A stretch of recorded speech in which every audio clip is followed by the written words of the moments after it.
Olá, hoje estamos trazendo para você um pouco mais de conhecimento na área médica. Hoje eu tenho o prazer de ter aqui comigo a doutora Andréa Antonioli, que veio aqui para falar sobre a medicina integrativa, o que é isso, o que é cuidar de uma forma integrativa o corpo humano e tirar suas dúvidas sobre alguns problemas de saúde, coisas que estão acontecendo que você nem imagina que isso pode ser melhorado em você. Bom dia, doutora Andréa, é um prazer estar aqui com você, de ter você comigo. Bom dia, o prazer e a honra são todos meus. Que bom. Lembrando que você que está assistindo agora, dá uma curte, compartilha, leve esse conhecimento, às vezes até para o seu marido que está no trabalho ou para sua esposa, que isso pode trazer um benefício enorme para a sua vida, tá? Doutora, explica um pouco para a pessoa que está ali assistindo, que dentro da nossa classe da área da saúde, as pessoas têm essa dificuldade de entender o que é essa medicina integrativa. Tem gente que confunde com especialidade e não é. Explica um pouco para o telespectador o que é a medicina integrativa. Bom dia a todos. Essa é uma pergunta bem pertinente, né? Porque assim, a medicina integrativa não é uma especialidade médica. Ela é uma prática que pode ser agregada a qualquer especialidade, né? O que acontece? Lá no século XX, a medicina, todas as áreas da saúde evoluíram muito e surgiram as especialidades e as super especialidades. Isso foi muito importante, porque a gente acabou conhecendo profundamente tecidos, doenças, né? E aí surgiu uma busca para tratar essas doenças. A medicina integrativa é uma corrente que vem crescendo no mundo aí já há uns 40 anos, que é fazer agora um mecanismo inverso, é voltar a ver o organismo como um todo e principalmente, em vez de tratar sintomas, tratar a origem da questão, a origem do problema. Então, só para você entender, se você tem uma pressão alta e você chega para um médico integrativo, em vez dele simplesmente te passar um remédio para baixar a pressão, ele vai procurar entender o que aconteceu no seu corpo que você começou a desenvolver uma pressão alta e tratar, então, a origem do problema e não só o sintoma, enfim, e a doença. Não sei se ficou claro. Não, ficou. Eu acho que isso é importante, porque você colocou um exemplo muito pertinente.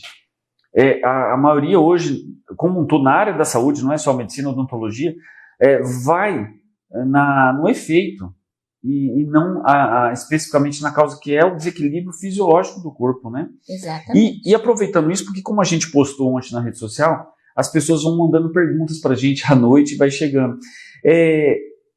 Há uma dúvida que muitas mulheres têm por conta da menopausa, né?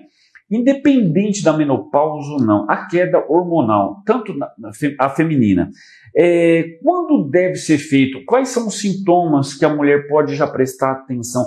Eu vejo muito, acompanho na rede social o seu trabalho com essa parte, né? E às vezes tem mulheres que não estão na menopausa, mas já apresentam, né? Explica um pouco sobre isso, essa reposição hormonal.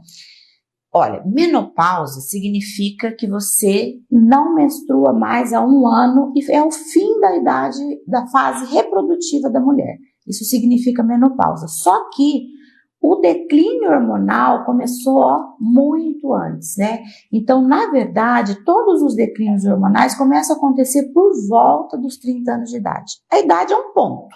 Sim. Mas estilo de vida influencia muito nisso também. Falando especificamente da saúde da mulher, a gente tem 3 hormônios bem importantes: a progesterona, os estrogênios, que são 3 tipos de estrogênios, e a testosterona, falando de hormônios sexuais, né? Uhum.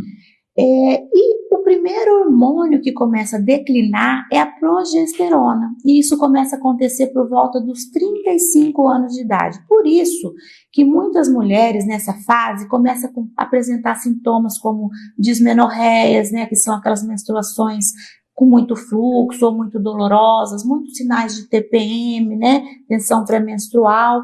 Isso se deve a um declínio da produção de progesterona, e aí começa a ficar mais estrogênio. A gente diz que essa mulher tem um predomínio estrogênico.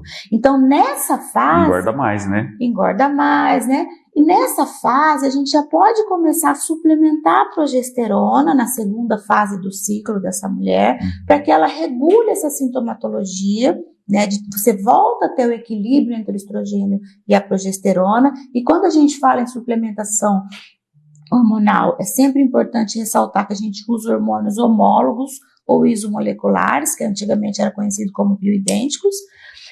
Então, nessa fase já se pode começar a suplementar a progesterona, que é o primeiro hormônio que declina. O segundo hormônio que declina é o estrogênio, são os estrogênios. Nós temos 3 tipos de estrogênio, estradiol, estriol e estrona, né?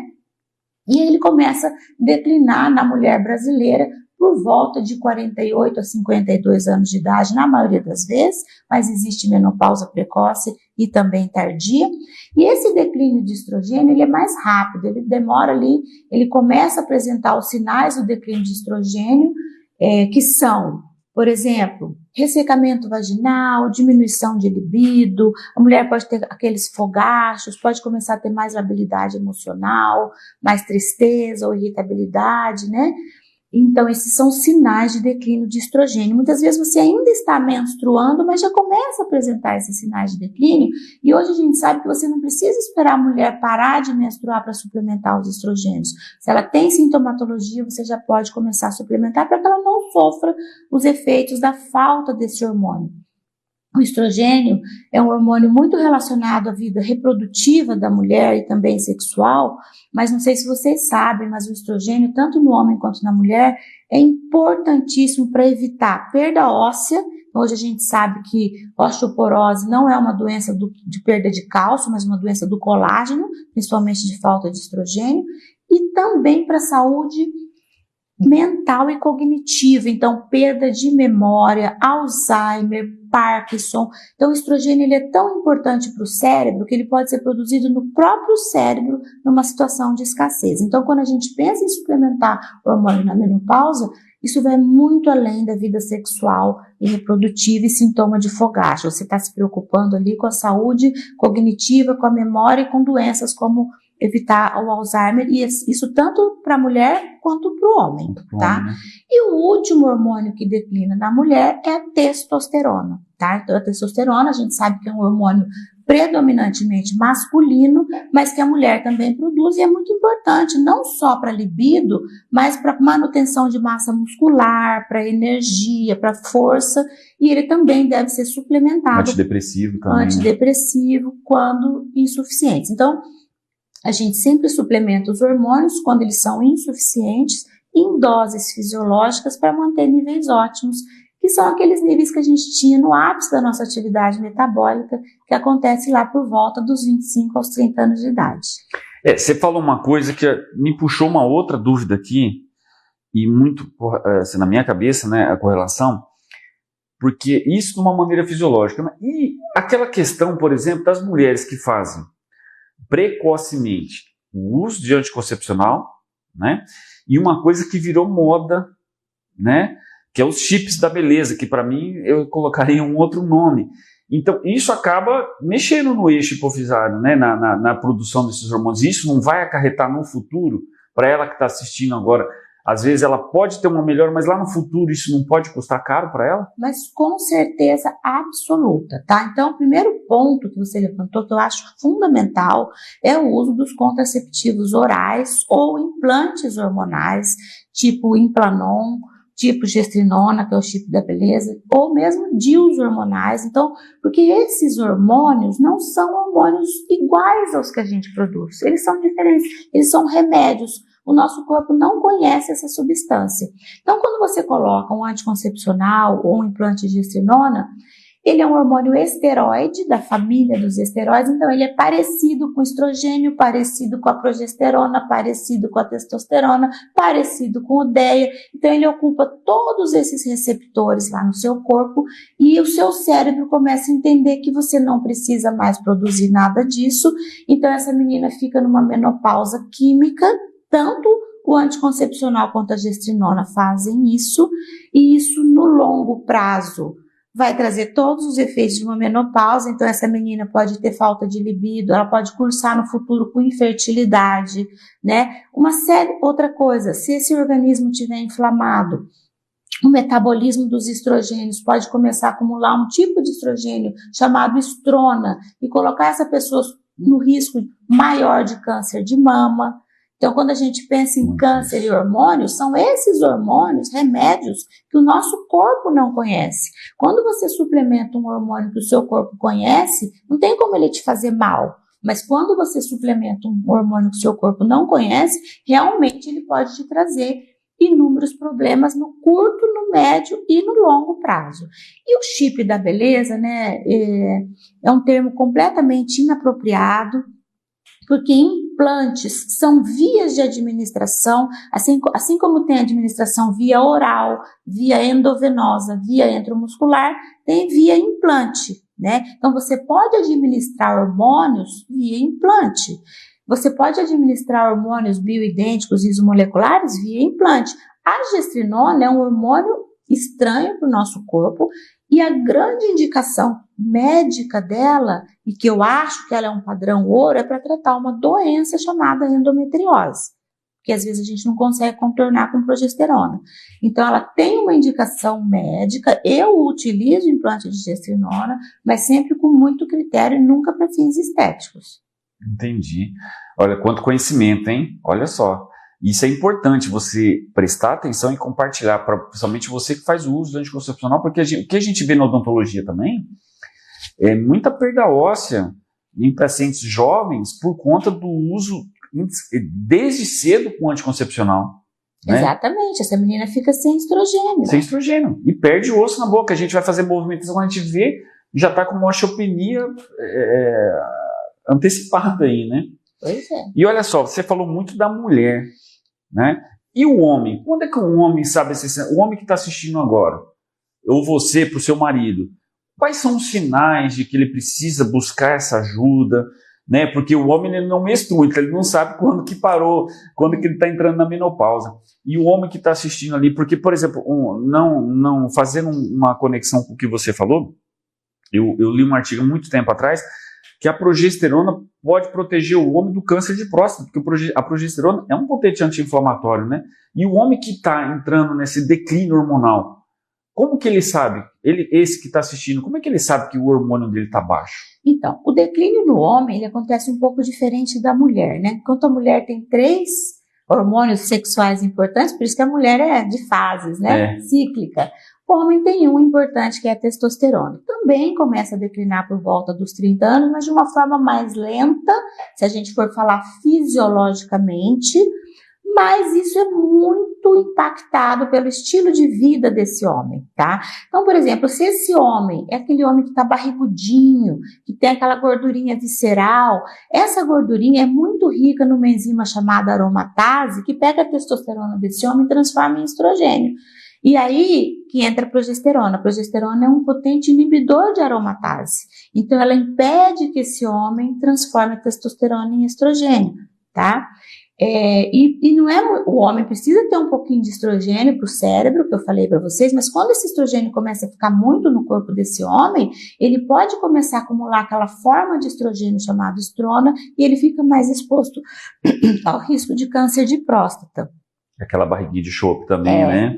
E a testosterona é um hormônio sexual do homem, muito importante para a libido, mas não só isso, o local do corpo que a gente tem mais receptores para testosterona é o músculo cardíaco, então para proteção cardiovascular, tem também na musculatura da parede das artérias, por isso que o homem mais velho que tem pressão alta, que tem infarto, quando ele começa a declinar a testosterona, tá? Então muita gente relaciona ao declínio de testosterona só a libido, mas não é só a libido não. A testosterona é o hormônio do homem, então o hormônio que dá energia, é aquele homem que ainda tem vontade de empreender, de correr riscos, né? Virilidade. Além disso, tem uma coisa bem pontual que o homem vai perceber. Todo mundo aqui sabe, quem não sabe vai saber agora, que o homem normalmente ele acorda com uma ereção matinal, né? E quando a testosterona começa a declinar, ele perde essa ereção matinal. Então, se você aí está perdendo a sua ereção matinal, isso pode ser um sinal precoce de insuficiência de testosterona. Ah, mas eu tô com a libido boa, não preciso suplementar a testosterona. Mas lembra que ela também é importante para proteger seu coração, para te defender de uma pressão alta, né? Então, é importante que você identifique isso através não só de um exame sanguíneo, porque quando a gente fala de hormônios, o quadro clínico é muito mais importante, porque o hormônio foi feito para ficar na célula e não no sangue, então o sangue nem sempre é fidedigno, a gente usa muito saliva para ter índices mais fidedignos desses hormônios, né? Então o hormônio não basta, a clínica é sempre soberana. E o homem, da mesma forma que a mulher, pode suplementar esse hormônio com hormônios homólogos, bioidênticos ou isomoleculares, de uma forma muito segura, né?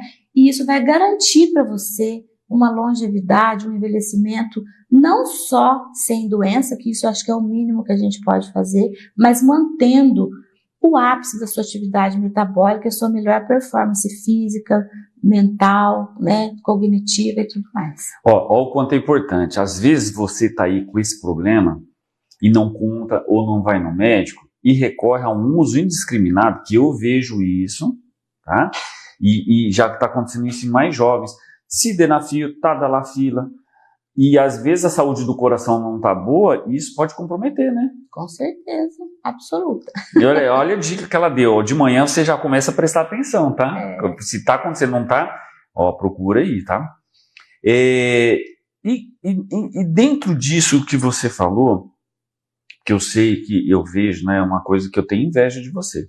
Desde manhã você já está lá malhando, já fazendo live, a energia está a 1000. Quais são os fatores, Andréia, que levam à queda hormonal tanto no homem como na mulher? Para a pessoa, por exemplo, porque prevenir, o que eu posso, como pessoa, prevenir essa queda hormonal a partir dos 30? O que você pode falar isso para a gente? Então, a idade é um ponto, né? É um fator que deve ser levado em consideração. Então, realmente, a partir dos 30 anos, a gente começa a declinar a nossa produção hormonal e também a gente começa a ter um envelhecimento celular. Mas, se eu pegar 10 homens da sua idade, vocês vão estar diferentes. Por quê? Porque nós estamos na era da epigenética, que é o estilo de vida impactando na nossa genética e na nossa vida, que é o que mais importa hoje, né?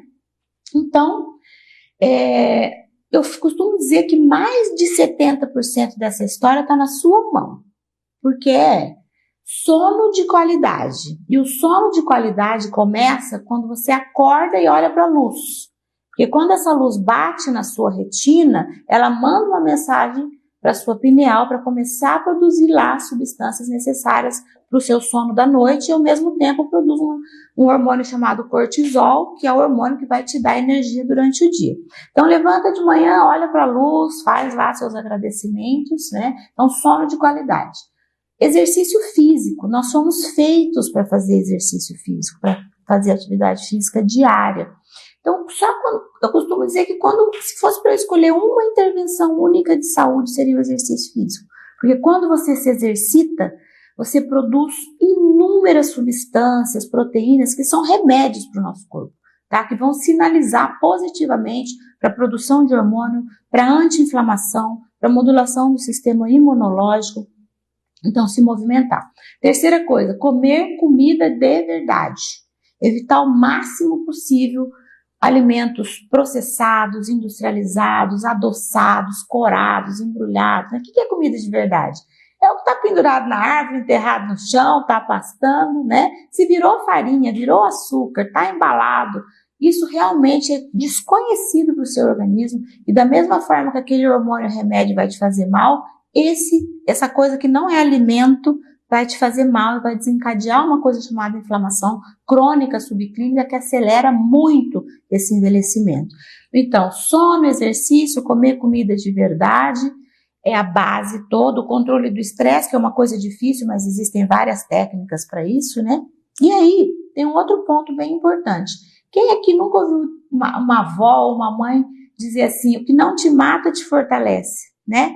Isso chama hormese, que é a hormese? São pequenos desafios que vão fortalecer as nossas células e vão retardar muito esse envelhecimento. Um exemplo disso, André, banho gelado pela manhã. Outro exemplo, jejum. Tá? Então, tudo aquilo que desafia a nossa célula, tá te colocando num estresse, mas é um estresse controlado, um estresse curto, um estresse mais agudo, fortalece muito as suas células. Né? Então, eu, por exemplo, eu pratico jejum há muitos anos, né? Eu vivo de jejum, já fiz jejuns mais longos, de 5 dias, de 3 dias. Como esse jejum? Jejum, água, chá e café sem açúcar. É? E normalmente eu faço 1 ou 2 refeições por dia no máximo, porque pensa bem, na nossa evolução, enquanto Homo sapiens, quando a gente virou lá homem das cavernas, né? Porque nós somos animais inseridos num ecossistema, só que nós temos um diferencial que nós somos inteligentes. Só que você vai entender que essa inteligência acabou nos prejudicando. Então, na nossa evolução, nós caçávamos para comer, né? Ou seja, fazíamos exercício em jejum. Quando comíamos, o nosso alimento era carnes e gorduras boas em grande quantidade, um pouco de carboidrato que estava ali pendurado na árvore, enterrado no chão, respeitando a sazonalidade.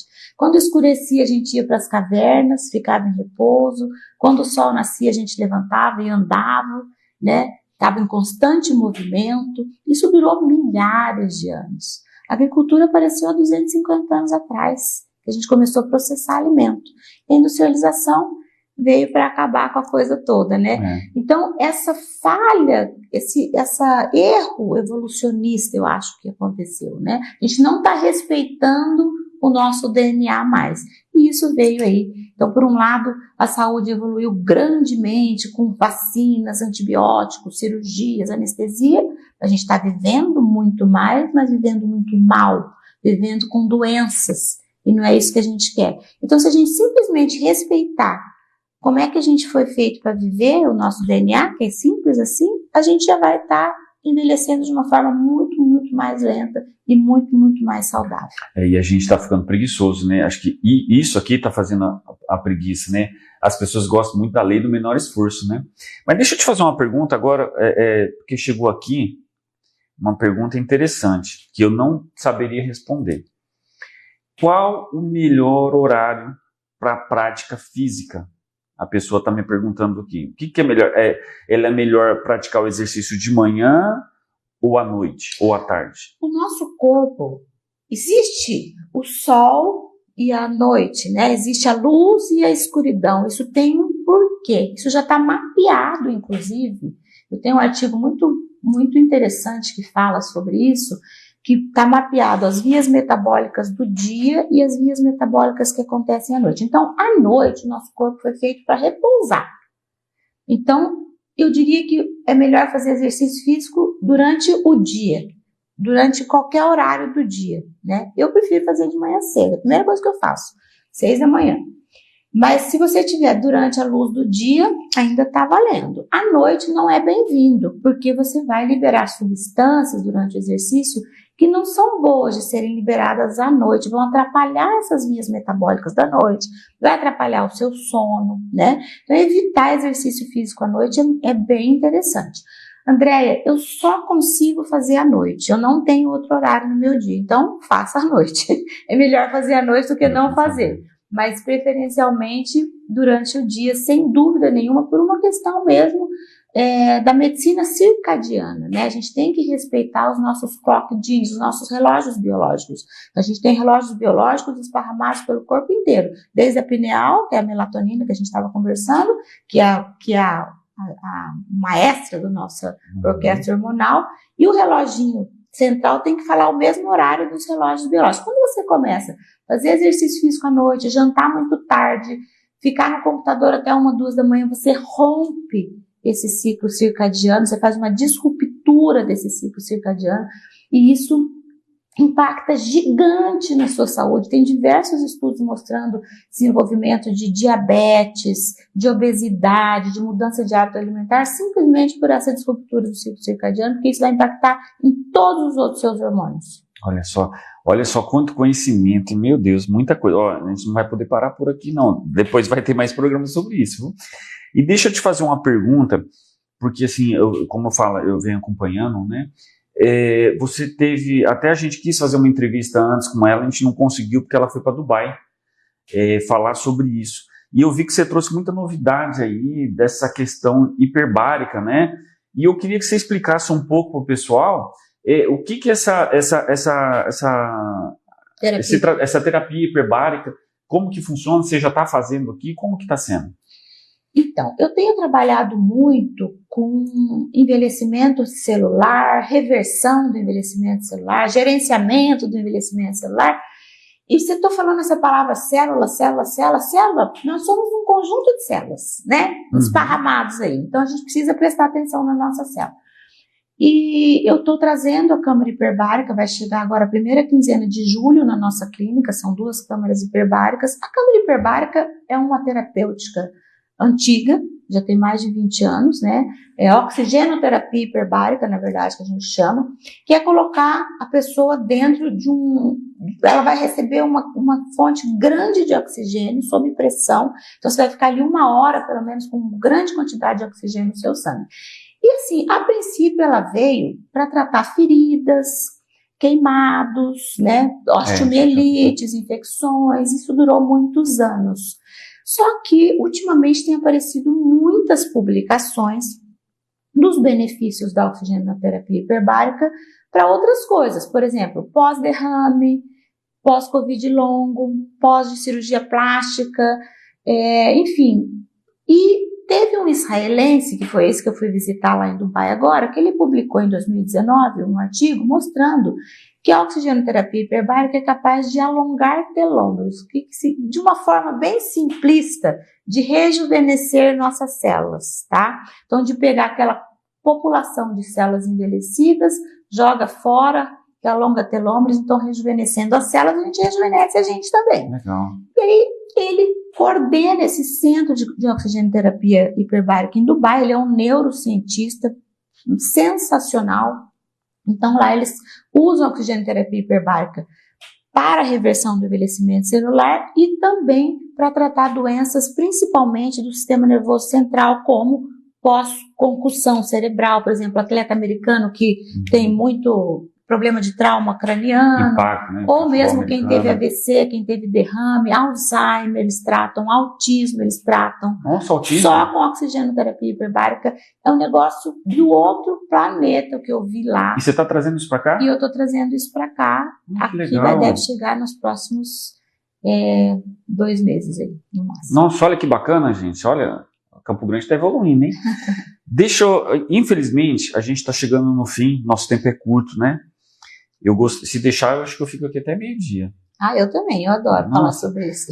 E, Andréia, eu já quero estender um convite, eu acho que a próxima não vai ser uma entrevista, vamos fazer um podcast, acho que sobre isso, porque eu acho que você trouxe muito conhecimento, a gente tentou aqui impactar, né, para caber no horário do programa, mas eu já queria de antemão te agradecer e já te convidar para um podcast, a gente chamar mais colegas aqui e debater mais sobre isso, porque assim, na verdade, o que a gente está fazendo aqui não é uma autopromoção, é levar saúde, levar essa diferença. Por exemplo, olha que eu vejo muita coisa, mas tinha coisa aqui que eu já não conhecia. E a gente poder levar esse conhecimento para as pessoas, para retardar o envelhecimento, para viver mais com qualidade, né? E eu não sei se você aceita, mas já está aqui lançado o convite para você. Com certeza, maior prazer. E eu vou deixar a câmera para você falar com o pessoal e dar suas dicas. E quem quiser também... o dela não está como doutora, né? O Instagram dela está como Andréia Antonoli, né? Então as pessoas às vezes podem colocar doutora ali e não vai achar, tá? Mas vou me intrometer aqui, pode mandar no Instagram dela aqui qualquer pergunta que ela responde, viu, gente? Eu respondo. Porque ela me responde, tá bom? Andréia, muito obrigado, viu? Olha, eu que agradeço e eu acho que como mensagem final eu queria dizer o seguinte, a sua saúde está na sua mão, né? Depende um pouquinho da sua atitude. Eu não posso ir no médico, eu não posso ir no nutricionista, mas você pode começar a assumir seus hábitos saudáveis, levantar cedo, olhar para a luz, fazer exercício físico todo dia, comer comida de verdade, tomar um banhozinho frio lá. Só com isso, gente, você já vai melhorar a sua saúde no mínimo em 70%. E o mais legal, você começa a contaminar ao seu redor. Seu filho vai fazer igual, seu marido vai fazer igual, porque vai começar a entender as melhorias que acontecem com você. Então, te convido a experimentar comigo um estilo de vida saudável. Se você me seguir lá no Instagram, eu faço lives diárias de manhã dando essas dicas e vai facilitar muito para você e você não vai precisar de nenhum profissional para tomar rédea da sua saúde e ter uma longevidade super bem sucedida. Eu assisto, vale a pena, viu? Tem muita dica aí, você não vai gastar não, tá? Não paga para entrar no Instagram, entra lá que você vai ver muita coisa boa. Obrigado que você ficou até o final, tá? Que assistiu aqui com a gente. Curte, compartilha, porque às vezes o seu curtir, compartilhar pode ajudar a vida de outras pessoas que podem estar sofrendo aí sem estar tendo a necessidade de sofrer. Obrigado de coração, viu? E obrigado você que ficou até o final aqui com a gente. Até mais, até a próxima semana que vem. Tadeu1notícias.com, a notícia no seu celular.